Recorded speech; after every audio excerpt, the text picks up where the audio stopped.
कहते हैं हमारी ही दुनिया में ना जाने कितनी दुनियाएं और बसती है, मगर इंसान सिर्फ उसे ही मानता है जिसे वो देख सकता है। काली अमावस की रात थी। चारों ओर सिवाय हवाएं और शोर के अलावा कुछ भी नहीं था।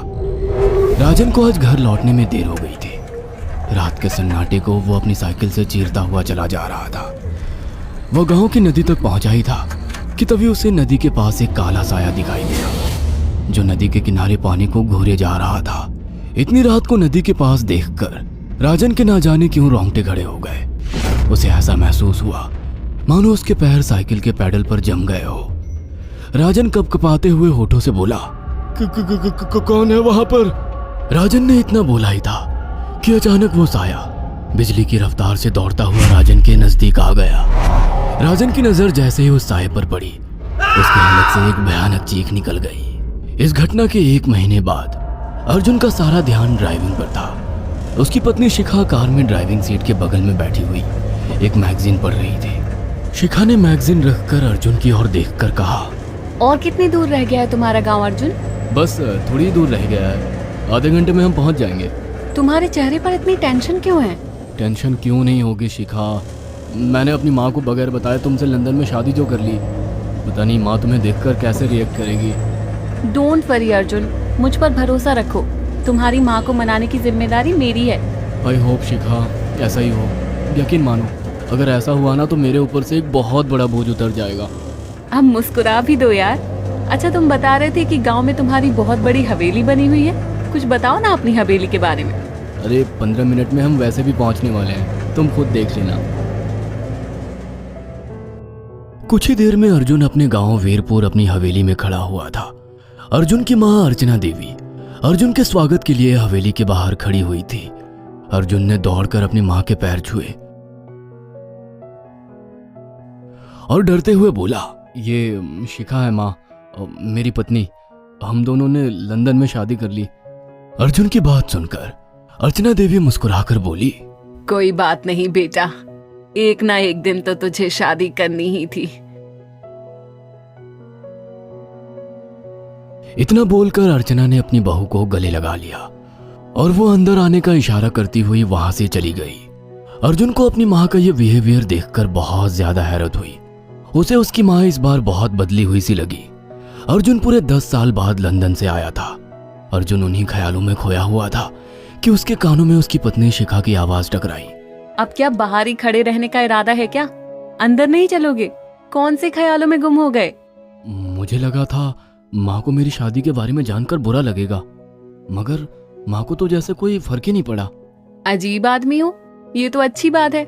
मुझे मेहनत करने की जरूरत ही नहीं पड़ी। चलो अब अंदर भी चलो। अर्जुन और शिखा अंदर की ओर चले गए। अर्जुन ने देखा कि उसकी हवेली में सन्नाटा पसरा हुआ था। उसे याद था कि उसकी हवेली में बहुत सारे नौकर चाकर हुआ करते थे। डाइनिंग टेबल पर डिनर के दौरान अर्जुन अपनी माँ से जो बोला वो सुन उसकी पत्नी शिखा और रहस्यमय अंदाज में मुस्कुराकर लगातार देखे जा रही थी। माँ, हवेली के सारे नौकर कहाँ गए? मैंने सबको छुट्टी दे दी बेटा। लेकिन क्यों माँ, तुम्हें तो काम करने में बहुत ज्यादा तकलीफ होती होगी। नहीं बेटा, मुझे कोई तकलीफ नहीं होती। कुछ वक्त से मुझे सुकून और सन्नाटा अच्छा लगता है। अर्जुन इससे पहले अपनी माँ से कुछ कहता कि उसकी माँ ने उसे बोलने से रोक दिया। अर्जुन चुपचाप खाना खाने लगा। खाने के बाद अर्जुन और शिखा बेडरूम में चले गए। अर्जुन बेड पर सोच में लेटा हुआ था कि अचानक शिखा अर्जुन से लिपट गई और वासना का तूफान अपने चरम पर पहुंच गया था। अचानक शिखा को दरवाजे पर 2 लाल लाल आंखें दिखाई दिए। उसे ऐसा लगा जैसे कि कोई उसे देख रहा हो। शिखा ने तुरंत बेड से उठकर अपने कपड़े पहन लिए। क्या हुआ शिखा? अर्जुन, मुझे ऐसा लगा जैसे कोई हम दोनों को देख रहा हो। पागल हो गई हो क्या?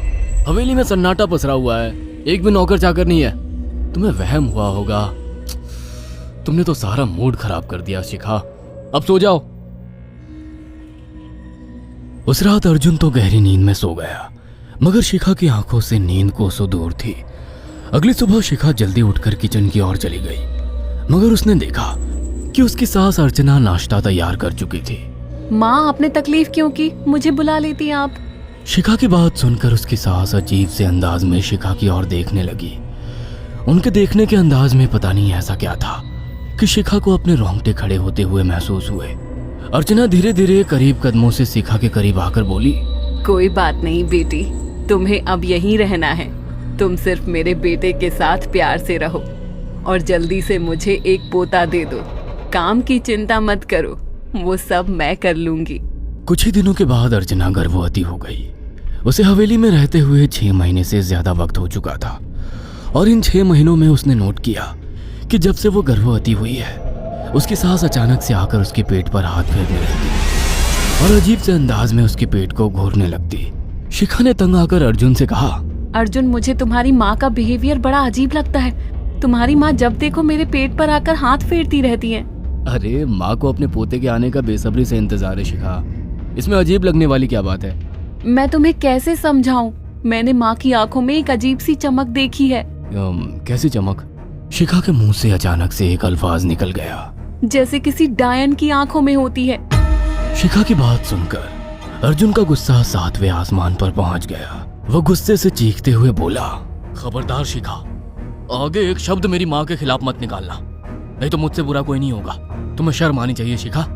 जब से तुम यहाँ पर आई हो तब से मेरी माँ तुम्हारी कितनी चिंता करती है। वह तुम्हें समय से खुद नाश्ता बनाकर देती है, खाना देती है, यहाँ तक कि हवेली की साफ सफाई भी वो अकेली करती है। क्या बोलूं अब तुमसे, शर्म आती है मुझे तुम्हें अपनी पत्नी कहते हुए। इतना कहकर अर्जुन गुस्से से कमरे से निकल गया। शिखा अर्जुन से बहुत कुछ कहना चाहती थी मगर कह नहीं पाई। उसने महसूस किया था कि चाहे कितनी भी तेज आंधी और तूफान आए, मगर हवेली के अंदर धूल की एक परत तक नहीं जमती थी और दिन ब दिन अर्चना के चेहरे की झुर्रियां कम होती जा रही थी। ऐसा लगता था मानो वो जवान हो रही हो। शिखा के अब 9 महीने कंप्लीट हो चुके थे और एक रात अचानक उसे प्रेगनेंसी पेन होने लगे। वो दर्द से तड़पने लगी। ये देखकर अर्जुन घबरा गया। वो दौड़ा दौड़ा माँ को बुलाकर लाया और बोला, माँ, हमें तुरंत शिखा को किसी अच्छे हॉस्पिटल में एडमिट कराना होगा। अर्जुन ने देखा कि उसकी माँ ने उसकी बात को सुना ही नहीं। वो तो बस शिखा के गर्भ की ओर आंखें फाड़ फाड़ कर देखी जा रही थी। अर्जुन एक बार चिल्लाकर कहा, माँ, हमें शिखा को इसी वक्त हॉस्पिटल में एडमिट कराना होगा। नहीं, शिखा की डिलीवरी हॉस्पिटल में नहीं, इसी हवेली में होगी। लेकिन इस हवेली में आपके और मेरे अलावा कोई नहीं है। तभी शिखा दर्द से तड़पने लगी। अर्चना ने अपने बेटे को धक्के देकर कमरे से बाहर निकाल दिया और दरवाजा बंद कर लिया। अर्जुन हक्का बक्का रह गया। अर्जुन दौड़ता हुआ गांव की ओर गया। उसने देखा कि गांव में एक पेड़ के नीचे गांव के सभी बुजुर्ग इकट्ठे थे। उनके हाथों में जलती हुई मशालें थीं। अर्जुन उनके पास पहुंच गया और बोला, मेरी मदद कीजिए, मेरी बीवी को प्रेगनेंसी दर्द हो रहे हैं। आप प्लीज किसी दाई को बुला लीजिए, जितना पैसा चाहिए देने को मैं तैयार हूँ। तभी उसके कानों में गांव के सरपंच की आवाज टकराई, बेवकूफ लड़के, तू अपनी बीवी को एक डायन के यहाँ पर मरने के लिए छोड़ आया। क्या कहना चाहते हैं आप? आप जानते हैं आप क्या कह रहे हैं? वही जो तू सुन रहा है। तेरी माँ एक डायन है। इन गांव वालों के हाथों में जो मशाले देख रहा है ना, हम तेरी ही हवेली में आग लगाने जा रहे थे। तेरी माँ ने इस गांव में ना जाने कितने नौजवानों को मार कर खाया है। तेरी माँ एक डायन है। लगता है आपका दिमाग खराब हो गया है। आप जानते भी हैं मैं कौन हूँ? हाँ, मैं जानता हूँ। तू ठाकुर धीरेन्द्र प्रताप का बेटा है। तेरे पिता को शक हो गया था कि तेरी माँ एक डायन है, इसीलिए उन्होंने तुझे हमेशा उससे दूर रखा। पहले तेरी माँ ने तेरे पिता को मारा और धीरे धीरे करके वह हवेली के सारे नौकरों को मार कर खा गई और फिर गांव वालों को भी मारने लगी। और अब तो तेरे होने वाले बच्चे को खाएगी, क्योंकि डायन को नवजात शिशु का मांस खाना बहुत पसंद होता है। अगर मेरी बात पर यकीन नहीं है तो चलकर मेरे साथ तो खुद अपनी आंखों से देख ले। इतना कहकर सरपंच अर्जुन को लेकर हवेली की ओर चल पड़ा। उसके पीछे कई लोग थे जो जलती मशाले पकड़े हुए थे। हवेली के अंदर घुसकर उन्होंने उस कमरे के दरवाजे को तोड़ दिया जहां पर शिखा थी।